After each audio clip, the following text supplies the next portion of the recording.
HMTV ప్రేక్షకులకు నమస్కారం. ముచ్చట కార్యక్రమానికి స్వాగతం. ఈనాటి ముచ్చట కార్యక్రమంలో మన దగ్గర రేపు పుట్టినరోజు జరుపుకోబోతున్న చిన్న బాబు మాస్టర్ కోట శ్రీనివాసరావు గారు ఉన్నారు. కోట శ్రీనివాసరావు గారు నమస్కారం సార్. నమస్కారం అండి. రేపు పుట్టినరోజు జరుపుకోబోతున్నారు. అవునండి. రేపు ఇంకా పుట్టబోతున్నారు మీరు. పోయిన సంవత్సరానికి ఈ సంవత్సరానికి పుట్టినరోజుకి తేడా ఉంది సార్? ఏం లేదండి, ఆ సంవత్సరానికి ఈ సంవత్సరానికి డేట్ ఎట్ట మారిందా, జీవితం కూడా అట్టే మారిందా, పెద్ద మార్పు ఏం లేదు. ఒక చిన్న మార్పు అయితే వచ్చింది. పోయిన సంవత్సరం నేను మీకు కలిసి విష్ చేయలేదు, ఈ సంవత్సరం నేను కలిసి మిమ్మల్ని విష్ చేస్తాను. మీ జన్మస్థానం ఎక్కడ సార్? కృష్ణా జిల్లా విజయవాడ పక్కనే కంకిపాడని. అచ్చా. మా నాన్నగారు అక్కడ బాగా పెద్ద డాక్టర్ గారు. డాక్టర్ గారు ఎంతమంది సార్ మీ సంతానం? మొత్తం 7 అండి. ఓహో. మొన్న మధ్యనే మా అన్నయ్య పోయాడు. నేను ఇప్పుడు 6. మీరు ఏ నెంబర్ అండి మీది? అది యాక్చువల్గా అయితే ఇది వరకు సెంటర్. ఒక అన్నయ్య, ఒక తమ్ముడు, 2 అక్కయ్యలు, 2 చెల్లెళ్ళు. అచ్చా. మారింది. శంకర్రావు అని టీవీలో వాటిలో. కోట శంకర్రావు నా తర్వాత వాడు. అచ్చా అచ్చా అచ్చా. ఓకే, ఇద్దరే ఉన్నారండి సినిమా ఇండస్ట్రీలో? అంతేనండి. ఓకే. అంటే మా నాన్నగారికి బాగా కళ్ళన్న ఈ ఆర్ట్ ఇదంటే బాగా ఇంట్రెస్ట్. నాటకాలు వేయించడం చేయడం చేసేవారు. ఆయన ఎప్పుడూ యాక్ట్ చేయడం కానీ అలాంటివి మాకేం తెలియదు. సరే, వృత్తిరీత్యా కూడా డాక్టర్ గారు కదా, ఇప్పుడు లేరనుకోండి. నేను ఇండస్ట్రీకి వచ్చి ప్రతిఘటన జరుగుతుండగా పోయారు. ప్రతిఘటన ఎంటర్ అవ్వబోయే ముందు 85లో జనవరి 16. అప్పుడే మీకు సక్సెస్ స్టార్ట్ అయింది నాకు తెలిసి సినిమా. వందే మాత్రంతోనే నాకు లిఫ్ట్ అండి. అయితే అంతవరకు మద్రాసు ఎట్లా ఉంటుందో కూడా తెలియదు. సరే, మీరు ఇంత పెద్ద యాక్టర్ కదా, మీరు కోట శంకర్రావు గారికి ఎంత సపోర్ట్ చేయలేకపోయారు? ఆయన కూడా సక్సెస్ అయ్యాడు కదా. ఫ్రాంక్గా చెప్పాలంటే చాలా మంచి యాక్టర్ అండి. అందరూ అనేది ఏంటంటే మనం ఏదైనా చెబుదామన్నా అతని గురించి తెలియందే ఉంది. అందరికీ తెలుసు, బలన్వారి తమ్ముడు అని తెలుసు, అతని టాలెంట్ తెలుసు. ఎందుకంటే టీవీలో వాటిలో రెగ్యులర్గా కనపడుతుంటాడు. కాబట్టి నేను రికమెండ్ చేయటం చేయించడం అదేమి కుదరలేదు. ఓకే. సో దానివల్ల అతను లైన్లో ఉన్నారు మీరు? బాగానే ఉందండి అతనికి. వాడు స్టేట్ బ్యాంక్ ఆఫ్ ఇండియాలో పనిచేశాడు నాతో పాటు. వాడు ఆఫీసర్గా రిటైర్ అయ్యాడు. సో మీరు స్టేట్ బ్యాంక్ ఆఫ్ ఇండియా? నేను స్టేట్ బ్యాంక్ ఆఫ్ ఇండియా అండి. ఏం పోస్ట్ అండి మీ దాంట్లో, ఆ బ్యాంక్లో? నేను హెడ్ క్లర్క్గా ఉండి వదిలేసి వచ్చాను. వదిలేటువంటి వాళ్ళే తీస్తారు, బ్యాంక్ వెళ్ళకపోతే ఏం చేస్తారు. ఓకే, వాళ్ళే తీశారు. మీరు ఇక్కడ వచ్చి సక్సెస్ అయిపోయారు. తర్వాత రాజకీయం కూడా వచ్చారు. రాజకీయాల్లో ఎలా రావడం జరిగిందండి? నాకు వాజ్పేయి గారు అంటే అసలు మొట్టమొదటి నుంచి నేను బీజేపీ అంటే బాగా ఇదండి. వాజ్పేయి గారు అంటే చాలా గురుభావం నాకు. పెద్ద ఆయన, బాగా తెలుసు, బాగా ఇష్టం. దాని తోడు మీటింగ్లకి వాటికి వెళ్తూ ఉండేవాడిని. అప్పుడు జనం, అప్పుడంటే మరీ సినిమా యాక్టర్ అంటే మరీ క్రేజ్ ఉండేది కదా. 20 ఏళ్ళ క్రితం, 19 ఏళ్ళు అంత అయింది అనుకుంటాను. సో జనం బాగా రావడం, మీటింగ్లో మాట్లాడుతుంటే అట్రాక్ట్ అవ్వటం జనం, ఇదంతా చూసి మీకు కూడా అవ్వాలని ఉంది. అవ్వాలని నాకు, ఎందుకంటే ప్రొఫెషన్లో ఉన్నాను, ఉద్యోగం ఎందుకు పాడు చేసుకోవాలి అని. తర్వాత బీజేపీ ఏమీ రూలింగ్ పార్టీగా లేదు కదా అప్పుడు. అది 99లోనే వచ్చింది ఇది. ఇప్పుడు మహారాష్ట్ర గవర్నర్ విద్యాసాగర్ రావు ఉన్నారు కదా, ఆయన బాగా పట్టుబట్టి నువ్వు పార్టీకి అవసరం, నువ్వు నిలబడాలి అని చెప్పి విజయవాడలో నిలబెట్టారు. మొట్టమొదటిసారి ఒకేసారి నుంచున్నాను, గెలిచాను. ఇక మళ్ళీ నుంచోలేదు. అంటే మీకు అసలు ఫస్ట్ నుంచి ఇష్టం లేదా మధ్యలో? నాకు కొంచెం అంటే డొమెస్టిక్ ప్రాబ్లమ్స్ అవి కాస్త కొంచెం కష్టమైందండి. నేను చేయటం కష్టం అనిపించింది, అంతేగాని నాకు ఇంకే బాధలు లేవండి. ఇబ్బందుల వల్ల నేనేమి మానేయటం, ఎవరో త్రెట్లు అలాంటివి ఏం లేవు. సరే, మీరు బామ్మోహన్ గారి కాంబినేషన్ ఒకటేసారి సక్సెస్ అయ్యారు అంటే మామగారు సినిమాతో మొదలండి మా ఇద్దరిది. సో మీ ఇద్దరు సక్సెస్ అయ్యారు. నా ఉద్దేశం ఏంటంటే, నాకు ప్రశ్న ఏంటంటే, ఆయన రాజకీయాలకు వచ్చారు, మీరు రాజకీయాలకు వచ్చారు. ఆయన సక్సెస్ అయ్యారు, మీరు సక్సెస్ అయ్యారు. అవునండి. ఆయనకు మంత్రి పదవి వచ్చింది, మీకు అదొకటి రాలేదు. అంటే అప్పుడు ఏం తెలుగుదేశం ప్రభుత్వం కదా, బీజేపీ కాదుగా. అవును. అంటే ఆయన రాజకీయాలకు వెళ్ళిపోయాడు, నేను కూడా వెళ్ళిపోవాలి, ఆయన స్టాప్ అయ్యాడు, అట్లాంటిది ఏమన్నా ఉండేదండి? నాకేం లేదండి అలాంటిది. తనకు కూడా ఉన్నట్టు నాకేం లేదు. లేదా? మంచివాడు, బాగానే ఉంటాడు, ఇద్దరం కలిసి అదే, ఇప్పటికి కూడా కలుస్తుంటాడు, చేస్తుంటాడు.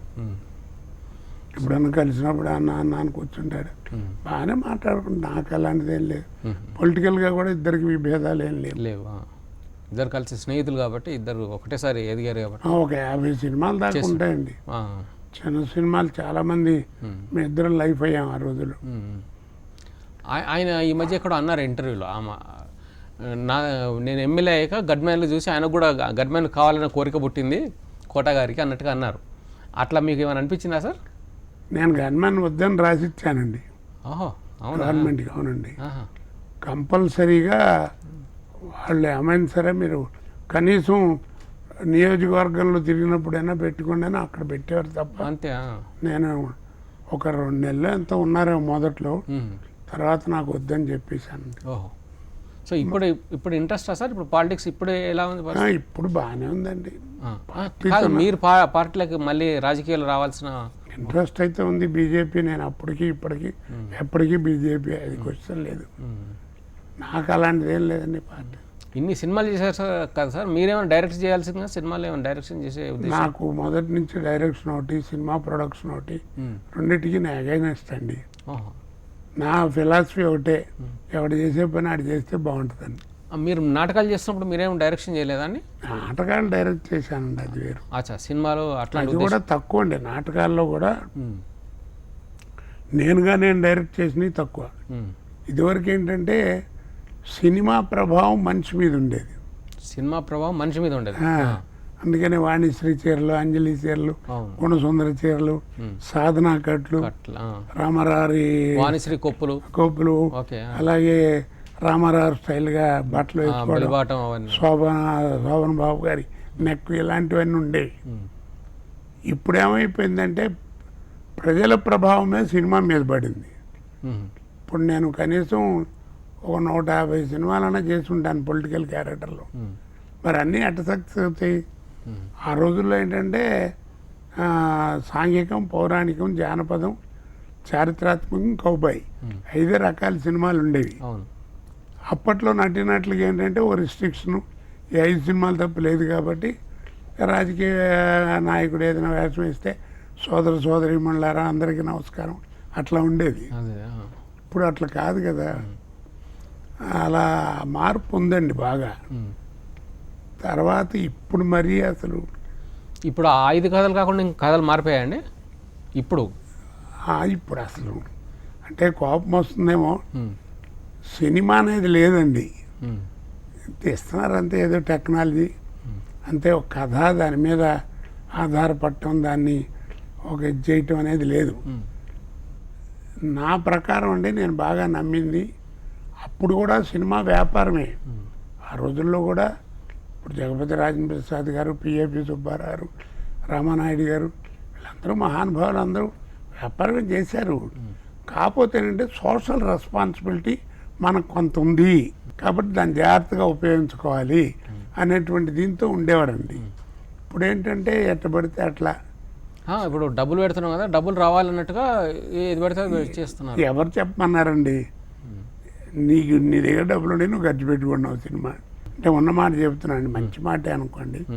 ఇప్పుడు మరి ప్రపంచ ఖ్యాతి గాంచినటువంటి నందమూరి తారక రామారావు గారు, ఆయన సినిమాకి ఎంత తీసుకుంటాడో ఈ రోజుకి ఎవరికైనా తెలుసా?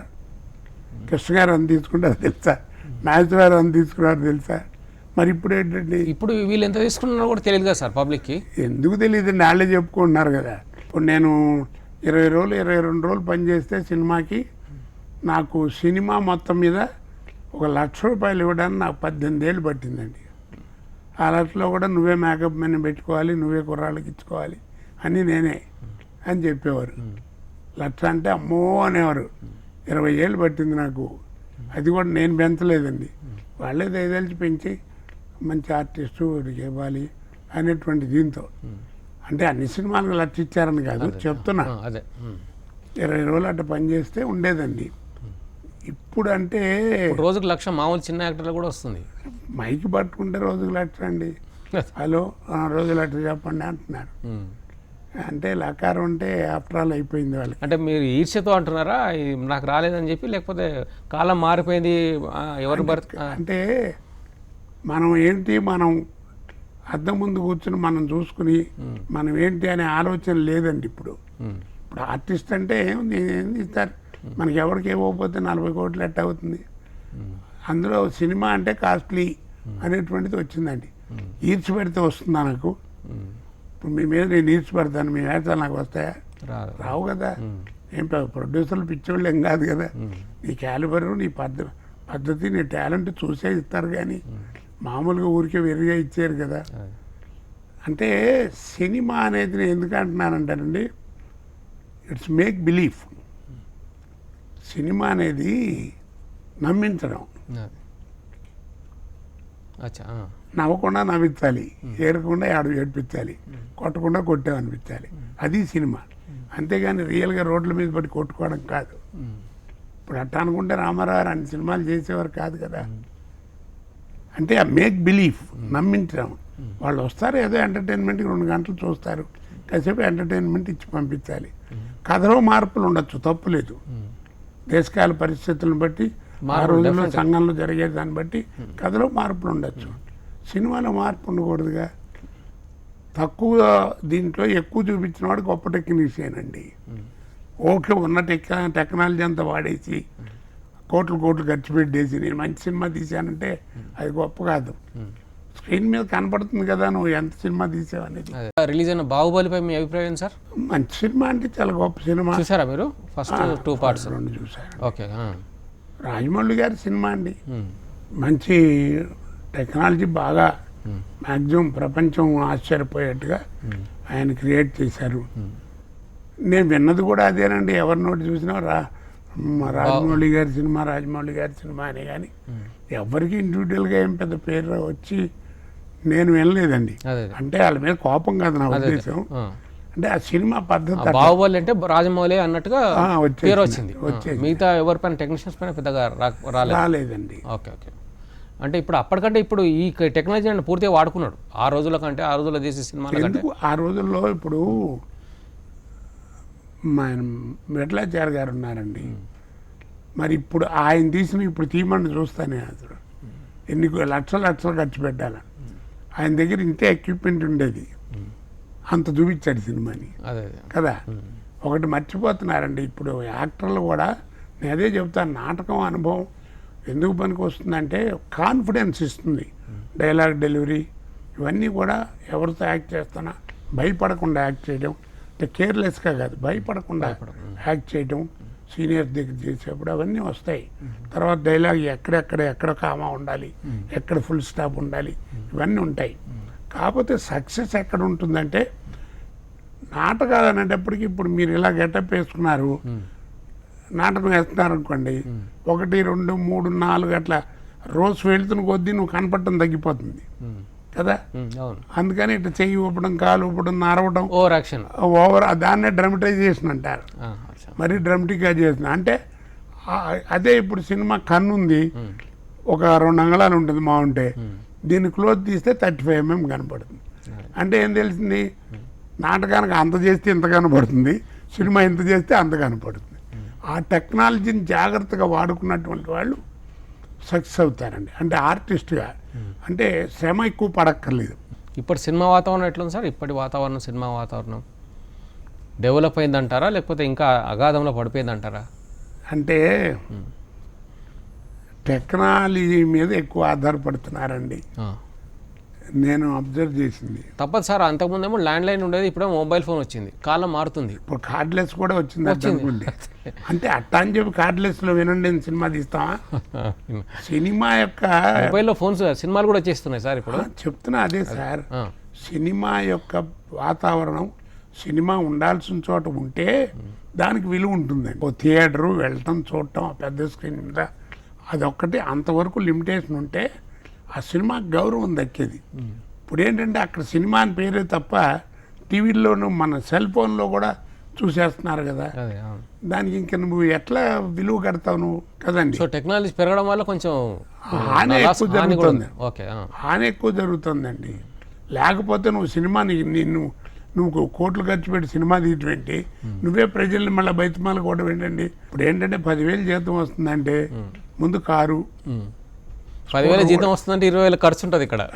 20,000 పైన ఉంటుందండి. అదే లోన్లు ఉంటాయి ఖర్చు కంటే. అవును. అది నేను చెప్పేది. ఇప్పుడు నేను చైనా వెళ్ళానండి.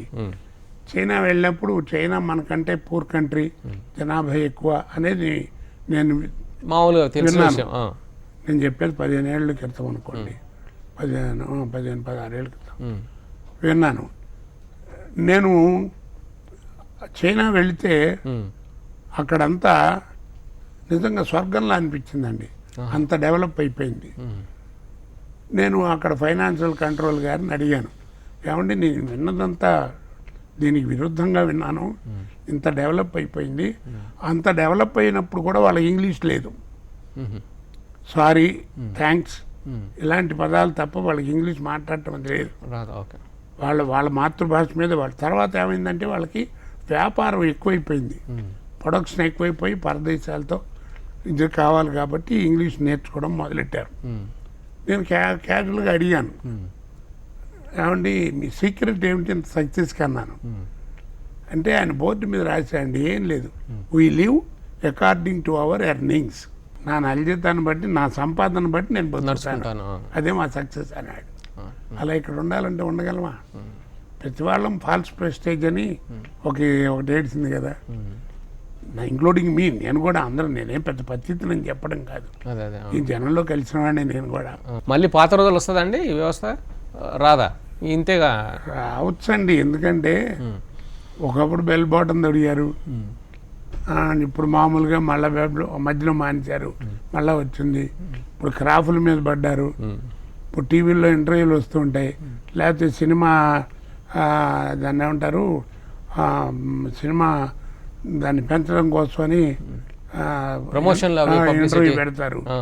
నలుగురు మగవాళ్ళు ఒక ఆడవాళ్ళు ఉంటారు, నలుగురు గడ్డాలు పెంచుకుని ఉంటారు, క్రాఫ్ట్ పెంచుకుని ఉంటారు, వాడు నోటమ్మటి మాట వచ్చే తప్ప అలా అన్నాడు మాట్లాడుతున్నాడని మనకి తెలియదు.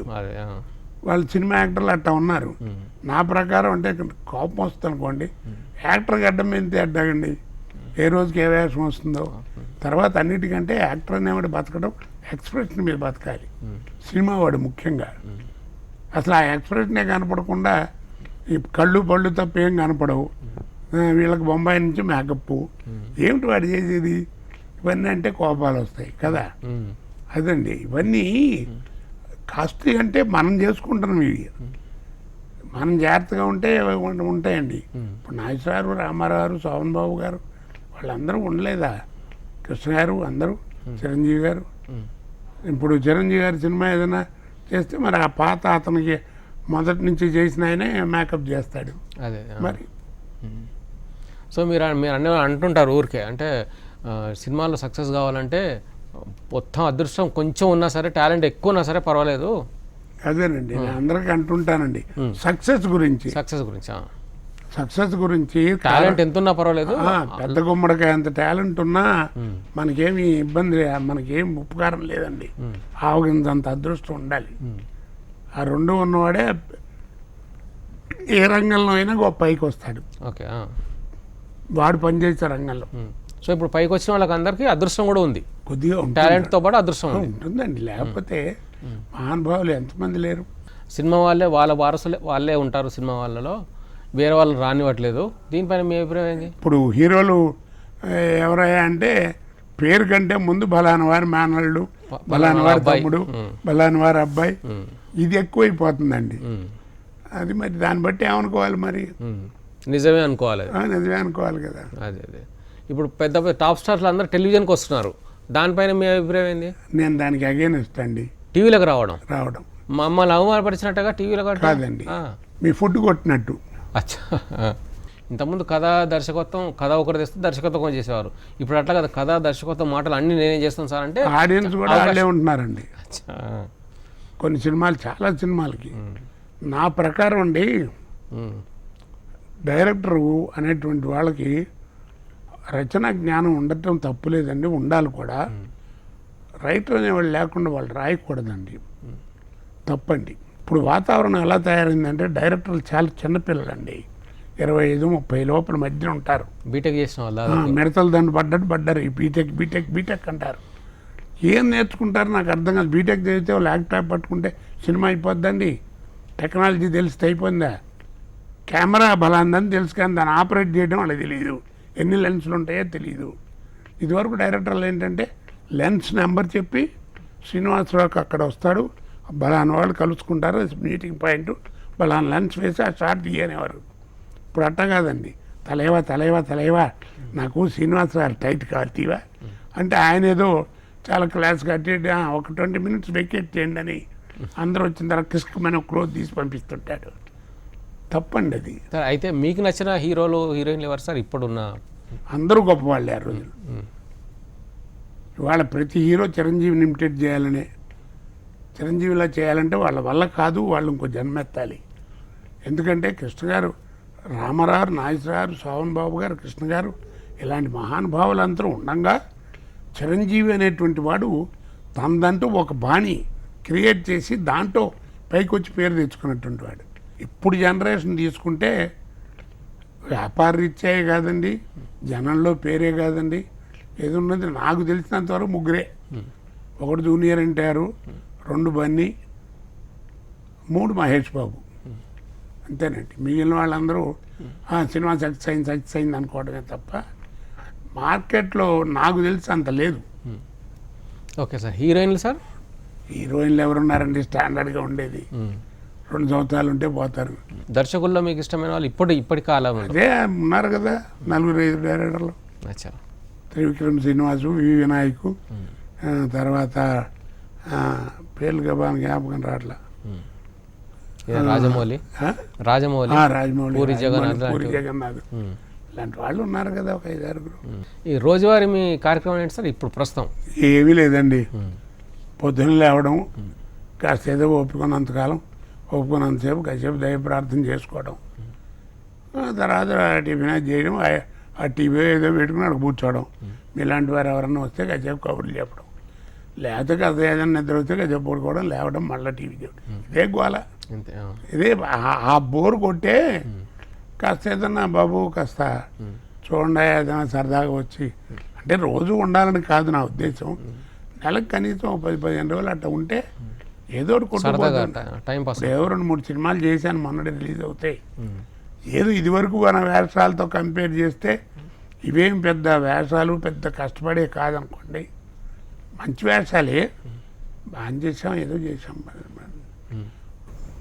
సో ఇప్పుడు చివరాఖరికి రేపు పుట్టినరోజు ఎలా జరుపుకోబోతున్నారు మీరు? రేపు నేను ఎప్పుడు పుట్టినరోజు పెద్దగా జరుపుకోనండి. అంటే మీ మనవరాలు వాళ్ళు ఏదో ఇంటి దగ్గరే ఉన్నారు కాబట్టి వాళ్ళు పొద్దున్న లేచి, అందులో సోమవారం వచ్చింది, పొద్దున 7:30 కల్లా స్కూళ్ళకి పోతారు, సాయంకాలం ఎప్పుడు 5ంటికి వస్తారు. ఏదో హ్యాపీ బర్త్డే తాత అంటారు, చక్కగా థ్యాంక్స్ అంటాం, అయిపోద్ది. ఏదో వీలుగా ఉంటే కొంచెం ఏదైనా ఓ టెంపుల్కి వెళ్ళి దేవుడి దండం పెట్టి, విఘ్నేశ్వర టెంపుల్కి ముఖ్యంగా వెళ్తాను, లేదా ఆంజనేయ స్వామి టెంపుల్కి, వెంకటేశ్వర స్వామి టెంపుల్, ఇలా ఎనగా చెల్లి దండం పెట్టుకు రావడం, అంతేనండి. రైట్. ఎండింగ్లో అది ఒక్కసారి ఆ పాట లైన్ ఒక పాట సార్. మందు బాబులం మేము, మందు బాబులం, మందు కొడితే మాకు మేమే మహారాజులం, అట్రా అని తాగుబోతంటే ఎందుకింత చులకన, తాగి వాగేది పచ్చిని దంగనకన. ఎనివే థ్యాంక్స్ అండి, మీరు మా షోకి రావడం, మా ముచ్చట కార్యక్రమానికి అందం వచ్చింది మీరు రావడం వల్ల, మీరు మాట్లాడడం వల్ల. ఎంతోమంది మహానుభావులు మాట్లాడి ఉంటారండి, నేను కూడా ఒకండి అందులో. Thank you sir, thank you very much. జన్మదిన శుభాకాంక్షలు అండి మీకు. రైట్. చూసారు కదండి, ఈ వారం ముచ్చట మన మాస్టర్ కోట శ్రీనివాసరావు గారితో చిన్న పాప రేపే 74 ఏళ్లకు స్టార్ట్ అవుతుంది. సో పోలీలు చుక్కలు జాగ్రత్త వేసుకోండి సార్, జాగ్రత్త వేసుకుంటారని చెప్పి ఆశతో నమస్కారం. మళ్ళీ వచ్చే వారం ఇంకోరిని కలుసుకుందాం. నమస్తే.